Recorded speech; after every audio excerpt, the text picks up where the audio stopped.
Já estamos de volta. Pessoas com impedimentos de longo prazo de natureza física, mental, intelectual ou sensorial têm agora o direito à redução da idade e do tempo de contribuição para receber a aposentadoria. De acordo com a nova legislação que entrou em vigor no dia 9 de novembro, as doenças serão avaliadas de acordo com o grau de comprometimento em relação ao desempenho de funções.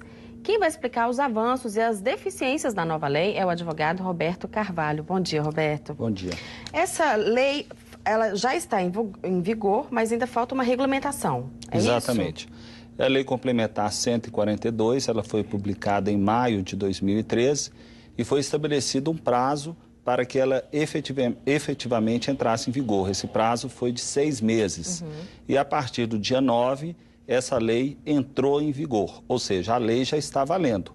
Porém, o decreto que deveria ter sido expedido pela Presidente da República ainda não foi feito. A lei complementar determina que caberá ao Poder Executivo regulamentar determinados critérios para a aplicação da lei. Então, nós temos uma grave situação jurídica de uma norma que já está em vigor, já garante esse direito à aposentadoria especial, mas o INSS não tem os instrumentos necessários para aplicar essa legislação.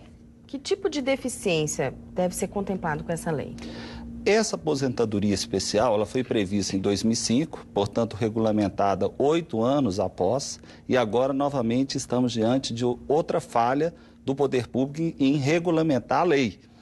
Nós temos 3 tipos de deficiência prevista na lei. A deficiência grave, que garantiria à mulher a aposentadoria aos 20 anos e ao homem aos 25. De idade?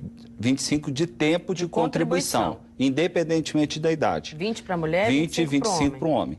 Deficiência moderada, 24 anos para a mulher e 29 anos para o homem. Então, sempre 4 anos acima, 25, 29, 20, 24. E a deficiência leve, que seria 33 anos de contribuição para o homem e 33 anos de contribuição para o homem e 28 anos de contribuição para a mulher. E foi criada uma outra aposentadoria por idade, que seria aos 60 anos para o homem e 55 anos para a mulher, além de 15 anos de contribuição como deficiente. Nesses casos dessa aposentadoria para pessoas com deficiência, o fator previdenciário não entra no cálculo? O fator previdenciário, essa é a grande inovação vamos dizer, o aspecto mais positivo, além da redução do tempo, que pode chegar a 10 anos, de 35 para 25 e de 30 para 20, não terá o fator previdenciário se o fator for reduzir a média do salário de contribuição a partir de julho de 94. O grande problema, o que é deficiência grave? O que é deficiência moderada? Exatamente isso que eu O que é deficiência leve? Como que vai ser feita essa avaliação? É a função do decreto.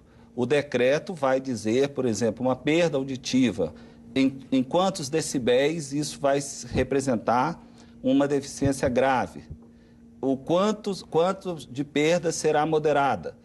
É essa falta de critérios objetivos que está impedindo a vigência, a eficácia dessa norma regulamentadora dessa lei complementar. A lei diz o seguinte, que cabe ao INSS avaliar, através de uma avaliação médica, perícia, né? Perícia médica e perícia social, perícia funcional. Então, não vai ser levado em consideração só o aspecto médico, mas também a interação dessa deficiência, desses impedimentos, com diversas outras barreiras previstas na sociedade, que impede o indivíduo de ter uma participação plena e efetiva na sociedade em igualdade de condições com as demais pessoas. Agora, o senhor, como especialista da área, tem condição de responder, talvez, o INSS tem capacidade, tem condições, estrutura para fazer essas avaliações, porque vão ser muito individualizadas, né? Exatamente, principalmente as deficiências intelectuais, deficiências mentais, porque no caso de uma deficiência auditiva, basta fazer um teste, um exame complementar, uma audiometria, e você vai verificar qual a perda ocorreu. Mas no caso das deficiências mentais, deficiências intelectuais, depende de uma série de análises dos comprometimentos, das funcionalidades que aquele indivíduo tem. E especialistas, né, para fazer isso. Exatamente. Você, não somente o médico, muitas vezes o neurologista, o psiquiatra, mas também um assistente social. É uma análise muito complexa. Hoje, o próprio presidente do Sindicato dos Peritos do INSS já afirmou em uma entrevista a um jornal da Folha de São Paulo que o INSS não tem estrutura para fazer esse tipo de perícia. Quer dizer, vai ser um grande problema como isso vai ser avaliado do ponto de vista do casuisticamente. Além da dúvida de quais serão esses critérios, que esse decreto ainda não foi editado, de forma grave e imoral, inconstitucional, ilegal, nós vamos ter a dificuldade das perícias em fazer a efetivação dessa legislação. Engraçado que deu-se um prazo de 6 meses para entrar em vigor, quer dizer, foram 6 meses aí que poderiam ter capacitado ou estruturado melhor o INSS para fazer esse tipo de trabalho. Quem está em casa precisando de um benefício, né? Tem alguém que tem algum tipo de deficiência em casa, está esperando essa lei, está esperando entrar em vigor e ter direito a esse benefício. Já tem o direito, mas não vai ter acesso, por enquanto, né? Ele vai ficar prejudicado. Ontem mesmo eu liguei para o 135, que é o telefone da Previdência, e tentei fazer o agendamento para um cliente meu que é deficiente. O INSS não aceitou fazer esse agendamento. Não aceitou? Não aceitou. A lei está em vigor, mas por falta de critérios, o INSS não está aceitando esses requerimentos administrativos. Nesses casos, essas pessoas poderiam já entrar na justiça? Eu aconselho fazer um requerimento por escrito. Procurar a agência do INSS e protocolizar. O direito de petição é um direito constitucional. Então, o segurado que é deficiente, ele deve fazer esse requerimento por escrito. Por quê? Porque pelo 135 não está conseguindo fazer esse agendamento. Então, ele faz o protocolo e aí, quando houver regulamentação, ele vai ter direito a receber todos esses atrasados. Retroativo. Exatamente. Então, a dica que eu estou dando é essa, faça o requerimento por escrito. Importante destacar, essa lei ela tem um avanço muito grande, porque você pensa, 25 anos, você vai ter que comprovar 25 anos de deficiência. Não. A lei diz assim, que o tempo que você não atuou, não contribuiu como deficiente, ele vai ser convertido. Exemplo, uma pessoa que tem 33 anos de trabalho sem deficiência, esses 33 anos vão valer como 29.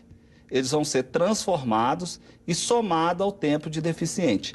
Então, até mesmo uma pessoa que se tornou deficiente há 2 anos atrás... Por um acidente de por um acidente de carro, etc., automobilístico, ela pode vir a ser beneficiada sim. Porque o tempo em que ela esteve sem a condição de deficiente, ele será transformado, vai ser convertido.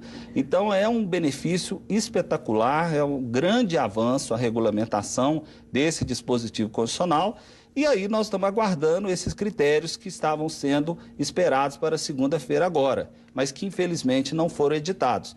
Mas esse fato não impede as pessoas de fazer esse requerimento administrativo. Doenças como autismo, que foi inclusive tema do nosso programa aqui essa semana, também vão ser contempladas? Com certeza. Qualquer tipo de impedimento na capacidade cognitiva, impedimento de longo prazo, na capacidade cognitiva do indivíduo, dar direito a essa aposentadoria especial. Agora, o autismo tem vários graus. Aí que vem a polêmica. Qual vai ser o tipo de comprometimento das funcionalidades desse indivíduo? Ele tem um comprometimento do autocuidado? Ele tem um comprometimento da interação com a sociedade? Então, vão se somando comprometimentos funcionais e, na somatória desses comprometimentos, você vai classificar como deficiência grave, moderada ou leve. Então, se aquela perda cognitiva impede o indivíduo só, exemplo, de sair de casa, interagir com as pessoas, ela vai ser classificada provavelmente dentro de uma deficiência não grave. Esses critérios ainda não estão claros. A tendência é que se vá observar critérios já previstos pela Organização Mundial de Saúde. Nós não acreditamos que o INSS venha inovar, estabelecer deficiências que não tem previsão aí já na literatura médica. Mas a grande verdade é que quando você vai analisar a legislação que trata de direitos dos deficientes, a gente vê critérios diferentes.